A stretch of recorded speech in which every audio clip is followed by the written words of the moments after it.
the map as a grounding piece, getting your bearings. Where am I? What kind of thinking move or moves do I want my students to get good at? Patience, kindness, grace. When you get lost, a map is a good thing to help you get unlost. So you keep hearing me say these words. Which thinking moves do I wish to make so routine within my learners that they bring that move routinely to our day-to-day lessons and assignments? They bring that move routinely to the big projects. They bring that move routinely to the class discussions. They bring that move routinely to interactions with me and interactions with one another. They bring that move to their exams, whether they're very prescriptive or open kinds of exams, and they bring those moves beyond. This is what we're talking. It's not about just doing thinking routines. It's about making thinking moves routine. Right? It comes back to this, purpose, our purpose. These practices serve this purpose. It's all about the purpose. So set the headline. Routines become routine once they're routine. Broken record, Mark Curch. I'm having a little fun with you today. I hope you can detect that in my tone. Friends, you're exploring, you're playing around, not in a dismissive way, not in a frivolous way. Giving yourself a little chance to give something a go. And if you feel like this class is too high stakes right now for you to experiment with, maybe try another class where you feel like you do have a little place for patience, kindness, and grace. Because I'm sure if you let yourself get lessons there and some learning for yourself and your students there, more ideas will come. That's my hope for you. This other challenge to consider: can routines be used too often? Should they be used a certain number of times? I've been asked that question a lot over the years, and can routines be used too often? Maybe. Oh, how is that helpful?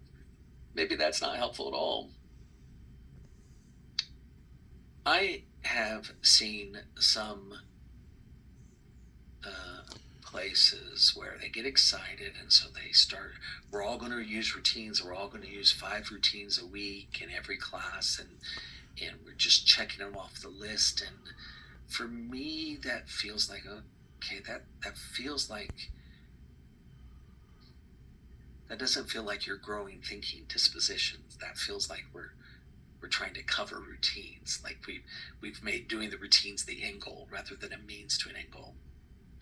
So I get a little worried about that. Even, I like thinking routines, but if they're just used as a bunch of activities to do and complete, then I worry about them, because the whole idea is try to get what's going on inside my students' head, right there, what they're observing, what their perspectives that they're considering, the connections that they're making. It's about trying to get those processes made visible for themselves, to grow good thinking habits in them, and for myself to get insight into what they're learning and how they're learning it. So when routines are used as an end goal, like doing the routine and getting it done, yeah, that feels like it's not being used in quite the right place. So give yourself patience, kindness, and grace. Sometimes you got to explore before you really get a feel for it, though, right? We've said that many times already. Here's the other thing I want to say, right? I have seen people do this, where people say to their students, and now we're going to do a Harvard thinking routine, or Harvard Project Zero thinking routine. And the students are, oh, and they roll their eyes. I don't know if you can see me on camera very well, but I just roll my eyes. And that doesn't feel very good. It doesn't feel good for the teacher, because the teacher's got some excitement. They want to try something. But I would say in those cases, generally speaking, the students aren't seeing the point. And the teacher is probably announcing it to themselves more than they are to their students because it's probably new to them. Let me give another example. Like when I was in the classroom, when I was teaching school, at the end of the day, my students would put their chairs up on the desk so that the cleaners could come and clean the classroom in the evening when the students were away. And we did that daily. It was a routine, it was a pattern of behavior, it was a housekeeping routine. I didn't say to the students, and now we'll do the putting the chairs at the on the top of the table routine that I learned, right? Like I didn't need to announce it. Once it became routine, we just did it. Did I have to remind them from time to time? Sure. But and now we're going to do the passing the papers in routine. I don't announce other routines, we just do them once they are routine, right? I might draw attention to it to activate it, but when people do visible thinking routines, or if they start calling them VTRs, then sometimes the language to the students is, and now we're going to do this VTR, this visible thinking routine. Like they have to announce it, and the students again, because the students aren't seeing the purpose here. So that's where can they be used too much? It's not the use too much or too least, it's the purposeful placement of them that I'd like you to consider here.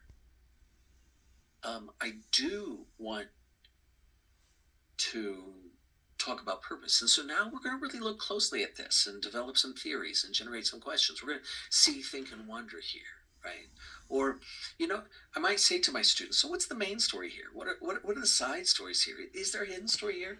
We might do that a few times. And then when we have the next text or the next event, I might say, I think I'd like us to do that story routine here. What's the main, what's the side, what's the hidden? You got that? Okay, go for it. Like in many ways, I want the routine to become a natural pattern of interaction, natural pattern of behavior. It takes time until they become familiar to you, and then from there, I think that's where people start to feel like, oh, it's not. Am I using this too much or too little? I'm able to talk with students more about purpose. So patience, kindness, grace. My friends, I've had a long reflection session with you. So I'm going to close up my comments for now. Session 4, where's the power for educators to make it thinking visible? Certainly you'll be looking at pieces of student work from my classroom back in the day. It's a mathematics classroom. Some of you were asking for some math examples. But we don't have math routine. We don't have kindergarten routine. We don't have science routine. We have thinking routine. So what kind of thinking do you wish to make routine? That's the key forward here. Session 4, where is the power for educators in making thinking visible? And this is where Mark Church is going to stop with all these reflections for now. But no, I'm not. I'm going to say this. It's really my joy and delight to see how you're making sense of these ideas and the willingness you have to go there and the challenges you're bringing up. I just think it's wonderful. And a big shout out to the facilitators with their wonderful comments to you. And I will see you here next week.